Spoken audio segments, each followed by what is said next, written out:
자, 저희가 지난 시간은 마음의 문을 여는 질문법에 대해서 이제 이야기를 나눠봤고 오늘 두 번째 시간으로는 효율성을 높이는 질문법에 대한 이야기로 한번 들어가 보도록 하겠습니다. 자, 효율성을 높이는 질문인데 제가 잘 하는 것 중에 하나가 이런 거죠. 계속 이제 도입부에서 보통 회의를 진행할 때 아젠다를 정하고 시작하라. 이 얘기를 제가 드리고 싶어요. 이건 책에 나오는 건 아니고 제가 잘 쓰는 표현인데 특히 비즈니스 회의할 때 자, 그러면은 사장님 오늘 그러면 우리가 논의할 내용이 뭐뭐인가요?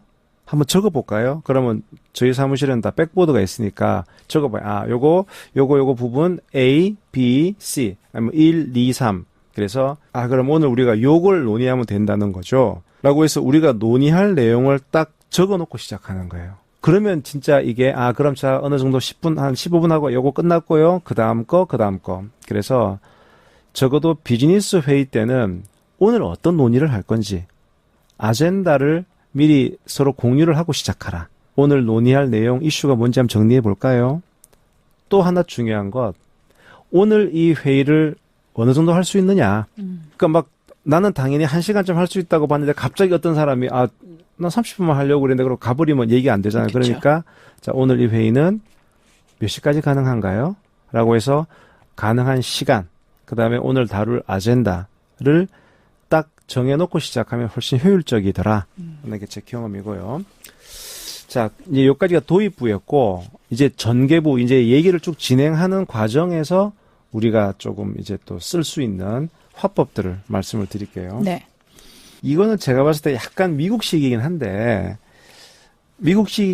이게 어떻게 쓰이는가에 따라서 우리나라에서도 충분히 써먹을 수 있을 것 같아요. 예컨대 이런 거죠. 뭐 얘기를 했는데, 얘기를 하다가 이게 약간 이렇게 뭔가 스텝이 꼬였어요. 스텝이 꼬여서 내가 원래 의도하는 방향으로 얘기가 안 가고, 그 다음에 약간 얘기하다가 상대방을 좀 공격하게 되고, 그래서 이게 원래는 상대방이 협조를 얻어야 되는데 일이 이상하게 흘러가는 거예요. 네. 이랬을 때 이 앤드류 소벨이란 작가는 주로 쓰는 방법이 이거랍니다. 아이고, 제가 경솔하게 굴어서 죄송합니다. 미안합니다. 그러면서 이렇게 얘기를 하는 거죠. 괜찮으시다면 제가 처음부터 다시 시작해도 될까요? 이렇게 말을 하는 거예요. 그러니까 괜찮으시다면 처음부터 다시 시작해도 될까요? 그럼 뭐야 얘?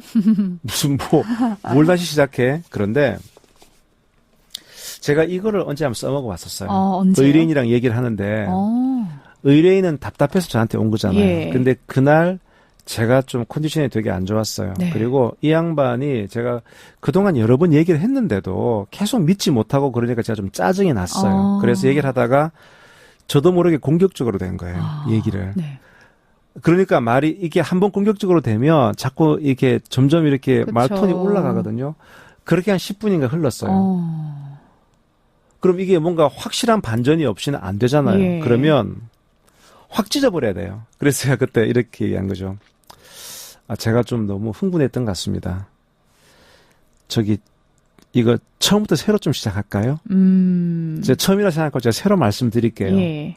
라고 했더니 그 사람이 멀뚱멀뚱 저희를 쳐다보는 거죠. 그런데 그 사람도 느끼고 뭔가 자기 마음대로 안 되고 있던 걸 느꼈는데 변호사가 다시 한번 기회를 주세요라고 하면 거절하진 않아요. 그리고 이런 솔직한 태도가 오히려 사람에게 좋은 호감을 주는 거죠. 그러면은 왼쪽 길로 가다가 다시 처음으로 돌아가서 오른쪽 길로 갑시다. 그러니까 이렇게 자기를 이렇게 바꿀 수 있는 그 점이 되게 높은 점수를 주더라고요. 그래서 네. 이거는 여러분들이 얘기를 하다가 이게 자꾸 이게 산으로 가는 거야. 있다. 그다음에 나 스스로도 이게 이상하게 흘러가는 거예요. 그래서 이 책에 보면 언제 사용하면 좋으냐? 대화를 시작하고 분위기가 좋지 않을 때, 또는 친구나 혹은 가족하고 비생산적이고 감정적인 언쟁이 딱 시작될 때, 그러니까 약간 호흡을 딱 가다듬고, 제 딸이 혜리인데, 혜리야, 우리 다시 시작하면 어떨까? 이렇게 얘기를 하는 거죠. 그래서 이렇게 하면 네. 상대방이 마음의 빗장을 열고 미소 짓게 만든다. 그래서 이런 멘트가 있더라고요. 제가 첫 단추를 잘못 끼운 것 같습니다. 다시 시작해도 괜찮을까요? 의도를 제가 제대로 전달하지 못했습니다. 이렇게 얘기를 한다든가. 또는 제가 본의 아니게 실언을 한 것 같습니다. 죄송합니다. 한 번 더 기회를 주시겠습니까? 그러니까 그러니까 이런 말들이 되게 제가 실언을 했다, 인정을 하고 한 번 더 기회를 달라. 그 얘기는 상대방 입장에서는 이 사람이 자기를 낮춘다 이런 느낌을 주니까 훨씬 더 그 안 좋은 분위기를 헤쳐나갈 수 있는 좋은 게 된다는 거죠. 자, 그 다음에 또 전개하는 과정에서 네. 이분은 이제 그 뭐 짧지만 저항할 수 없는 한마디 이런 표현을 썼더라고요. 되게 짧은데 상대방으로 하여금 저항할 수 없게 한다. 그게 뭐냐 그러면 이 얘기예요. 저기 당신은 어떻게 생각하시죠? 당신 생각은 어떤가요? 예필이 생각은 어때? 만약에 팀장님이 그러니까 물어보는 거죠. 저는 이게 대단히 중요하다고 생각해요. 그러니까 이게 직장에서도 그렇지만 대화를 하다가 막 내 얘기를 하다가 저기 제 얘기에 대해서 어떻게 생각하세요? 어떻게 생각하십니까? 이렇게 되면 상대방은 답을 할 거란 말이죠. 내 생각은 이렇고요. 그러면서 뭔가를 얻어낼 수도 있지만 무엇보다 중요한 것은 이 말하는 사람이 내 얘기를 존중하려는 마음의 준비가 되어 있구나. 예전에 제가 항우랑 유방 얘기하면서 항우는 하여, 유방은 여하다. 이런 얘기를 하면서 했었잖아요. 네네. 하여는 항우 어때? 응? 봤지? 이런 거면 유방은 여하. 어떻게 하지? 그래서 항우는 지가 너무 잘났고 똑똑했지만 유방은 주변 참모들한테 이거 어떻게 하면 좋지라고 그쵸. 물어봐서 네. 많은 도움을 얻어냈다고 하는데 저는 이 어떻게 생각하세요? 어떻게 하면 좋을까요? 이런 이 질문을 저도 많이 해요. 이게 어떻게 보면 약간은 논리가 안 맞는 것이 변호사한테 의뢰인이 오는 것은 이거잖아요. 변호사는 네 전문가잖아. 그래서 내가 돈 내고 와서 너한테 내가 어떻게 하면 좋을지 변호사한테 한번 나한테 얘기해봐. 그러니까 변호사로 하여금 변호사가 그 질문에 대한 답을 들으러 온 사람들이 의뢰인이잖아요. 그럼 당연히 변호사는 의뢰인 얘기를 듣다가 자 질문 오케이 자 답을 말씀드리겠습니다 라고 이렇게 가야 맞잖아요. 저는 변호사 초기에 그렇게 많이 했어요. 일단 질문 쭉 듣고 오케이 자 그러면 제가 답을 드릴게요. 그래서 답을 제가 또 막 이렇게 설명하고 이런 거 좋아하니까 백보드에 막 써가지고 막 이렇습니다 라고 얘기를 했는데 어느 순간 이게 아닌 개별라는 걸 제가 느끼게 된 순간이 있었어요. 그래서 어떻게 이제 바꿨느냐 예. 이렇게 바꿨어요. 어떤 의뢰인이 와서 지금 뭐 등기가 넘어가고 뭐 어떻게 됐는데 뭐 세금이 어떻게 나오고 이거 뭐 진짜 저놈이 나쁜 놈 같은데 어떻게 하면 좋을까요? 라고 하면 저는 그래요 사장님. 그럼 사장님은 어떻게 생각하세요? 사장님은 뭐 어떻게 풀면 좋겠습니까? 라고 물어봐요. 이 질문이 왜 의미가 있냐 그러면 적어도 변호사를 상대로 변호사 사무실까지 와서 뭔가를 물어보는 사람은 고민 엄청 많이 한 사람이에요. 그럼요. 네이버에 다 물어보고 지식인에 다 물어보고 일단 네. 주위에 아름아름으로 물어봐서 그쵸. 자기 스스로는 요게 여기로 가면 되는 갑다라고 하는 생각이 있는 상태에서 와요. 그래서 저는 일단은 당신은 어떻게 생각합니까? 라는 걸 먼저 물어봐요. 그럼 역시나 얘기를 해요. 제가 변호사님 앞에서 말씀하기는 좀 그렇지만 제가 알아보니까 이런 게 있더군요. 제가 잘 쓰는 얘기가 모든 사람은 자기만에 대한 자기만의 답을 다 갖고 있다는 얘기예요. 마음속에. 그럼 제가 그걸 딱 들어보면 그 답이 제가 하려는 답이랑 같으면 땡큐예요. 나도 이 A 방향으로 가면 되는데 이 사람도 A라 생각하고 있구나. 그러면 쉬운데 이거 B로 가야 되는데 이 사람은 A 방향이라 생각하고 있는 거예요. 이때가 중요해요. 이때가 네. 그건 아니에요. B 방향이라고 세게 얘들은 나갔었는데 요즘은 그렇게 하지 않고 소크라테스 삼파법을 써요. 뭐냐면 이 사람은 A라 생각하잖아요. 근데 A가 문제가 많거든. 예. 그러면 그래요. 근데 만약에 그러면 그렇게 가서 요렇게 상대방이 이렇게 나오면 어떻게 할까요? 또는 근데 그렇게 가려고 하니까 우리가 좀 증거가 부족한데 그럴 때는 어떻게 하실 거예요?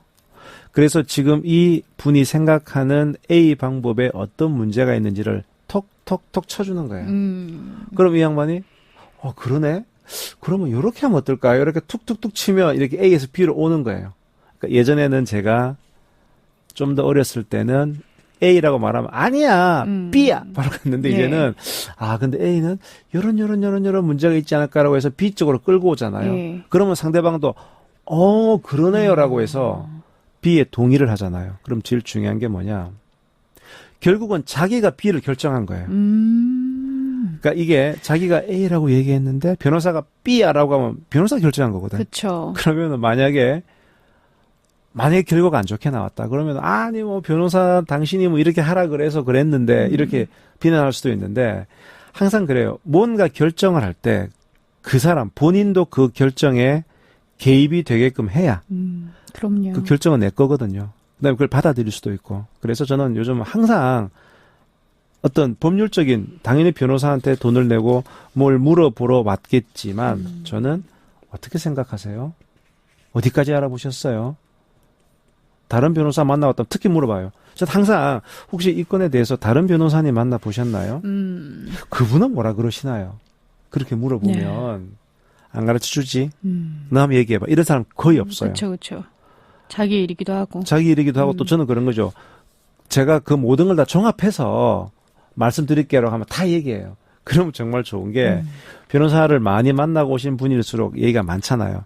그러면 그 속에서 내가 미처 몰랐던 그런 포인트도 있는 거예요. 그런 걸 다 종합해서 그 A 변호사님 말씀 중에 이런 부분은 참 경청할 만하고 근데 B 변호사님은 이렇고 저는 요거를 종합해서 이렇게 말씀드립니다. 그러면 제가 되게 유리하잖아요.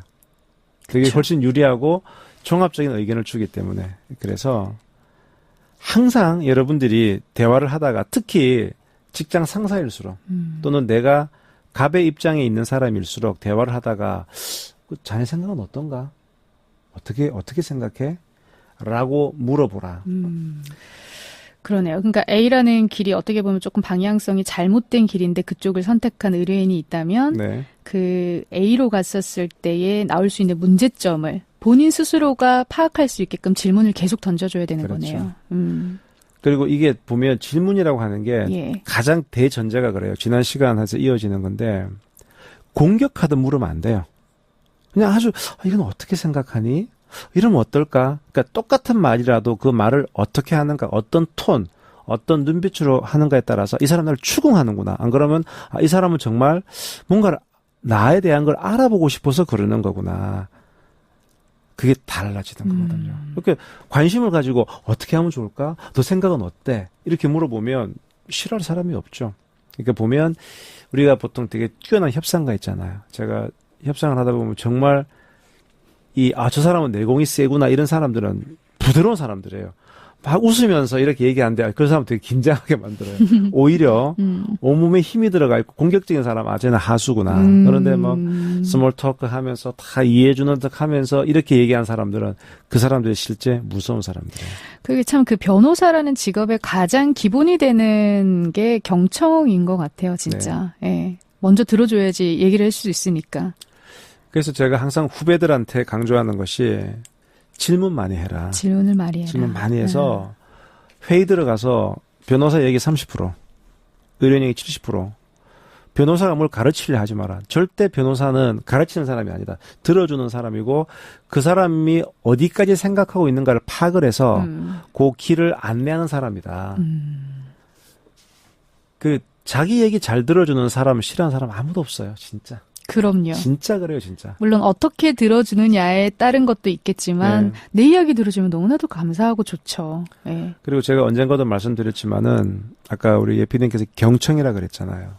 그 경자가 기울 경자, 이렇게 기울어진 거예요. 그 사람 쪽으로. 그러니까 얘기를 듣더라도 제가 항상 후배들한테 주의시키는 것이 의뢰인이 얘기할 때 이렇게 뒤로 딱 이렇게 의자 뒤로 이렇게 해가지고 팔짱을 낀다든가 절대 그러지 마라. 그러면 이게 그 바디랭귀지상 되게 사람이 내가 얘기하는데 그 벽에서 튕겨나오는 그런 느낌을 받는데요. 그러면은 얘기가 잘 진행이 안 되죠. 그래서 항상 이렇게 팔짱 풀고 이렇게 전체적으로 그 사람 쪽으로 기울어서 이렇게 경청하는 그런 모습. 그렇게 하다 보면 더 경청하게 돼요. 맞아요. 그다음에 말하는 사람도 이 사람이 내 얘기를 되게 잘 들어주는구나. 그런 느낌을 주고 말이죠. 자, 그 다음 질문은 또 어떤 질문인가요? 자, 요거는 대화의 주파수를 맞추고 싶을 때라고 하는 건데 이런 거죠. 마주 앉은 사람이 다리를 달달 떨기 시작하고 시선을 자꾸 딴 데로 돌리고 또 질문도 별로 안 한다. 이게 뭔가 지금 이게 이 사람 집중을 안 하고 있는 거예요. 무언가 조치를 취해야 된다. 자, 이럴 경우에 지금 이 대화에서 좀 우리는 문제에 봉착한 겁니다. 이때는 한번 툭 치고 들어가야 될 때가 있어요. 그래서 이때 쓰는 대화법 이런 게 있습니다. 오늘 우리가 논의해야 되는 가장 중요한 사안이 뭔가요? 그러니까 여러 가지 얘기를 하는데 그 얘기가 자꾸 이렇게 본질과는 어긋난 다른 얘기를 할 때는 오늘 우리가 논의해야 되는 가장 중요한 사안이 뭡니까? 이렇게 물어보라는 거예요. 또 제가 잘 쓰는 표현이 이런 게 있어요. 제가 오늘 이 내용을 저희 내부적으로 공유를 해야 되는데 어떤 키워드로 얘기를 해야 될까요? 키워드가 뭐가 될까요, 오늘? 그럼 키워드라고 하는 것은 이게 뽑아내려고 하면 이게 정확하게 뭔가를 이렇게 카테고라이즈를 해야 되거든요. 그래서 제가 오늘 이런 내용들을 내부적으로 보고를 해야 되고, 특히 만약 여러분들이 이제 과장님이다. 그런데 협상을 갔는데 제가 오늘 이 회의 내용을 회사 내 이사님한테 보고를 해야 되는데, 그러면 키워드 어떤 결론으로 제가 보고를 해야 될까요? 라고 해서 딴짓할 때 좀 이쪽으로 좀 몰아넣는 이런 방법. 오늘 우리가 논의해야 되는 가장 중요한 사안이 뭡니까? 또는 오늘 얘기하고 싶은 주제가 뭔지요? 또는 지금 20분 남았네요. 오늘 반드시 다뤄야 하는 문제 중에서 빠뜨린 게 뭐가 있을까요? 그렇죠. 이런 것들. 아까 서두에 말씀해 주셨던 아젠다를 정확하게 좀 키워드로 공유를 하고 그렇죠. 시간 정하는 거. 시간 정한 다음에 그럼 아젠다 중에 지금 빠져 있는 게 있잖아요. 네네. 그럼 저 세 번째 아젠다에 대해서는 좀 우리가 어떻게 할까요? 그래서 그 회의를 하다 보면 네. 회의를 딱 장악하는 사람이 있어요. 그러니까 장악한다는 것이 반드시 고압적으로 한다는 것이 아니고 계속 아젠다가 뭔지를 머릿속으로 생각하면서 그다음에 각 아젠다별로 충분히 논의가 됐는지를 파악하면서 정리하는 사람이 있고 그냥 얘기만 하면 이거 말이 왔다리 갔다리 하고 있으면 이게 제대로 정리가 안 되는 거예요. 그래서 오늘 네. 말씀드렸던 것이 좀 정리를 하면은 처음에 이야기 시작할 때 아젠다를 정하고 시작하라 말씀을 드렸고, 그 다음에 뭔가 좀 산으로 갈 때 괜찮다면 처음부터 다시 시작해도 될까요? 제가 좀 실언한 것 같습니다. 또는 제가 좀 뭔가 방향을 잘못 잡은 것 같은데 한 번만 더 기회를 주시죠. 라고 솔직하게 얘기하는 것. 그 다음에 당신은 이거 어떻게 생각합니까? 어떻게 생각하세요? 어떻게 생각하세요? 네. 또는 어떤 해결책이 있다고 생각하세요? 그 질문도 좋네요. 예. 예. 그럼 다 답이 있다니까? 왜 이런 거 있잖아요. 네. 여자분들이 그런다면서 남친이랑 이런 문제가 있는데 이거 어떻게 하면 좋겠어? 라고 물어보지만 사실은 자기가 답이 있잖아요. 그쵸. 그러면서 그 답으로 가는 것을 동조받고 싶어서 그렇게 많이 한다면서요. 방금 그 질문이 어떤 해결책을 가지고 있으세요? 이거였어요? 그러니까 이 경우에서 고민을 저보다는 많이 하셨을 것 같은데 어떻게 하면 좋을까요? 또는 지금 생각하시는 해결책은 뭔가요? 이렇게 물어보는 거예요. 네. 그다음에 대화의 주파수를 맞추고 싶을 때 오늘 우리가 논의해야 되는 가장 중요한 사안이 뭡니까? 한 지금 20분 남았는데 우리가 좀 어떻게 이 논의를 정리해야 될까요? 라고 해서 딴 데 못 가게 이렇게 잡아매는 거죠. 그러니까 지난 시간부터 오늘까지 이 질문에 대한 다양한 키워드를 주시고 계시는데 사실 이거를 몰라서 못한다기보다는 네. 입에 익지 않아서 못하는 경우가 정말 많은 것 같아서 변호사님이 하나하나 짚어준 질문들을 좀 이렇게 읽어보는 연습을 해보는 것도 좋지 않을까 싶어요. 그래서 저는 요거는 따로 제가 텍스트로 정리를 해서 정리를 해가지고 제 블로그에도 올리고 후기 게시판에도 올려볼까 합니다. 알겠습니다. 다음 시간에도 이어지나요? 질문법? 질문. 이제 전개니까 전개 뒷부분하고 결말 이 부분에서 어떻게 마무리 지을 거냐 이런 질문으로 또 이어지겠습니다. 네, 다음 주에도 기대해 주시면서 방송 들어주시면 감사하겠습니다.